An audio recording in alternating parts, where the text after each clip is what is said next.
It's a name that really I feel like I've just seen Pickett and Willis up there, and Mox. Don't really know why Corrals isn't. The big thing that I really love about him is the throwing motion and the quickness that he gets the ball at. My number two, and this was a tough one between 2 and 1. But my number two is Mr. Matt Corral from Ole Miss. Yeah, it's a name that really I feel like I've just seen Pickett and Willis up there, and Mox. Don't really know why Corrals isn't. But anyways, the good on Corral, very good quick release, which once again you're gonna need in the NFL. But on top of that too, he has really good. I mean, his arm strength is okay. He may not have like the strength deep ball like Malik can launch it, but in terms of the intermediate throws, 10, you got to fit the 10-yard bullets in there. He can do that. I think he has the best I would call it, that's more of a fastball. He has the best fastball in regards to that. He throws the most consistent spirals out of everybody, and he's just a natural thrower. He was a tough eval because I had to go back and watch his tape from 2 years ago mainly in regards to his pocket presence / mobility, because this last year he was dealing with he dealt with an ankle injury, I believe, throughout the year. Then he also got even injured during their bowl game as well. So it's like it was tough to properly evaluate that part of his game, which may be why I'm a little bit down on him. But I thought he was actually solidly mobile, which I liked.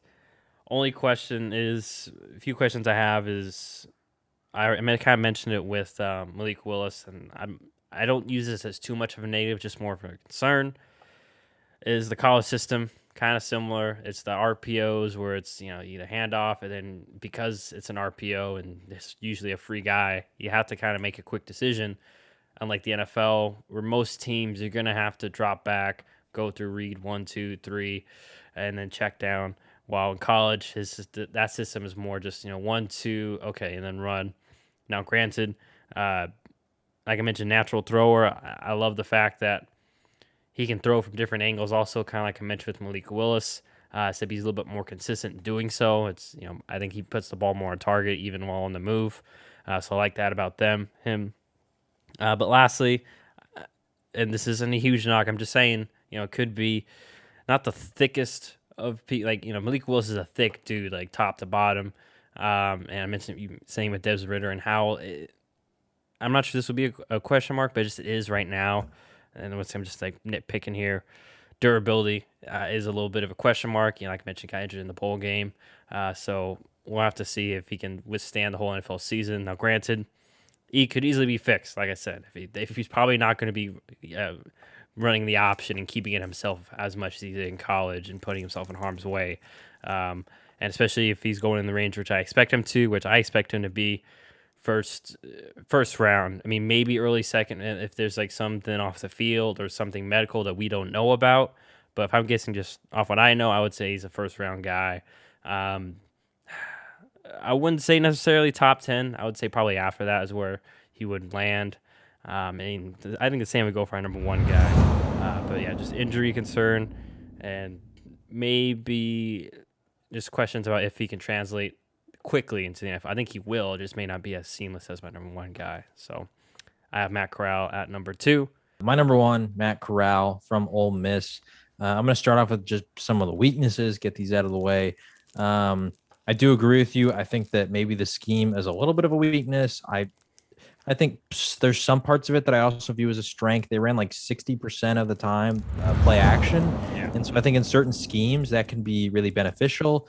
The big issue with all that and the quick RPOs and all that kind of stuff, like you mentioned, is he didn't really show a lot on tape when it came to moving past the first read. And that's in large part because oftentimes he would either throw to the first read or he would take off if he didn't have it. And I think that's a fixable thing. That's a coachable thing. Also for Matt Corral, like you said, the other big issue, and I mean, you said it's nitpicky, but I think you have to take it into account when it comes to the NFL, is his durability. He's had a couple injuries throughout college. He did play in that bowl game and got hurt against Baylor. And that's something that you have to take into account because he has a sort of, I don't want to say he's small, but he has a slight frame. Like he's not a bulky quarterback. when you think of like Josh Allen's and Jameis Winston's and Big Ben's, like they have some size on them. To where you think of like Kyler Murray or Lamar Jackson, like they're sort of skinny guys. He's I wouldn't say he's as skinny as those two, but he does have a slight frame that can hurt you when it comes to your injury history and trying to stay healthy. You want to put on those pounds, but once again, that's a fixable thing, and I imagine that that's something that he's probably working on because he knows about the injury history. But when it comes to the positives, I think he's actually the best athlete of the class. I think that he beats Kenny Pickett and Malik Willis in a race. I can see that. I just didn't see it much on tape. Like, yeah, he didn't run a 40 the because of the injury. So we don't actually know like the true time that he has. But from what I have seen over the years, I think that he's a really excellent athlete. I think that he can really take off, which feels like what you want in the modern day NFL. And a lot of these quarterbacks in this class are actually relatively mobile. So don't take this as me saying the rest of them aren't. But he just fits that sort of modern day. He can run when he needs to, sort of quarterback. But I also think that he has the arm talent to match. I don't think that he has the best arm talent in the class, but when it comes to every single area, like the full package of it, I think he's got the best. Good deep ball thrower. He has some great arm strength, not necessarily as much as Malik Willis, but it's close. And I think that he can hit throws at every single level.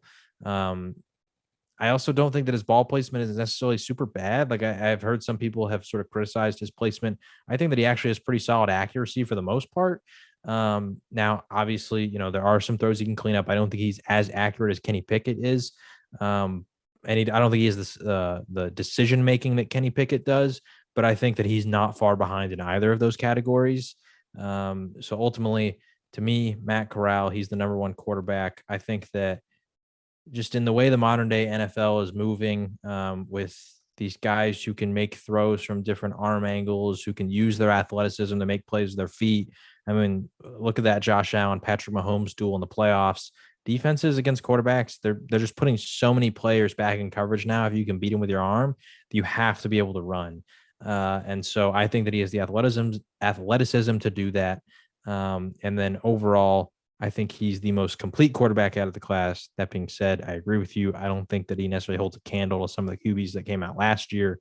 But he's the only quarterback, in my opinion, I would take in the first round. I would take him in the mid to late first round, a team that, once again, maybe has another quarterback that they're willing to let him sit for a year, fix some of those issues, get healthy, and then he can come back the year after and be your starter. But yeah, Matt Corral, he is my number one quarterback in the class. Yeah, Matt was almost. It was like 1A, 1. I mentioned it last year, but this was almost like 1A, 1B for me. I just went with the more safe-ish pick. Yeah. I'm not gonna lie, I checked it out a little bit, and it's just tough too. Like you mentioned, it's especially a quarterback, stuff evaluating the system. Kenny Pickett ran more of a pro style, so you got to see him go through the progressions. Well, right. Corral ran the RPO spread stuff, and he also played in the SEC. So it's tough to run that and have time to go through all your progressions because most of the FCC have good defenders and they have guys coming in that system regardless. Like I said, you're gonna have a free blocker sometimes, so you got to make your reads. They only have maybe time for one read or two read and then run. So it's tough to, it's that's why I mentioned. I think you hit on it too. Just hard to. We're not holding the systems against them. We're just saying the systems didn't help them in this way. We just didn't get to see them do certain things. So, right. But yeah, I'm with you. I think it wouldn't shock me. I just want to say that if that, like, we're here a year from now and like, man, Corral is way better than Pickett. I will say Corral has definitely more upside.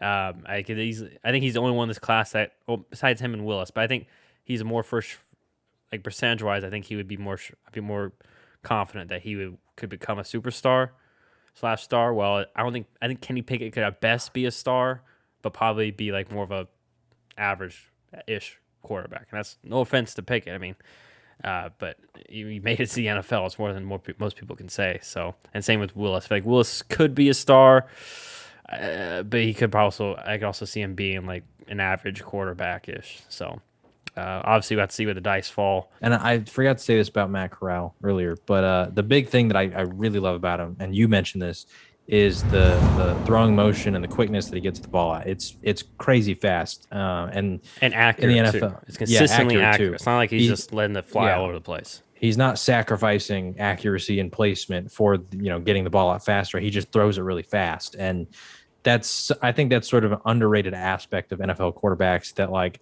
people talk about like Tim Tebow a lot when we talk about how that can be a pretty fatal flaw for quarterbacks. But I think it's an underrated aspect of how good you can be is how quick you can get it out, because with the way the pass rushers are going, I don't think that offensive line play is necessarily getting better over the years. Like I think it's just harder for offensive linemen to block some of these guys.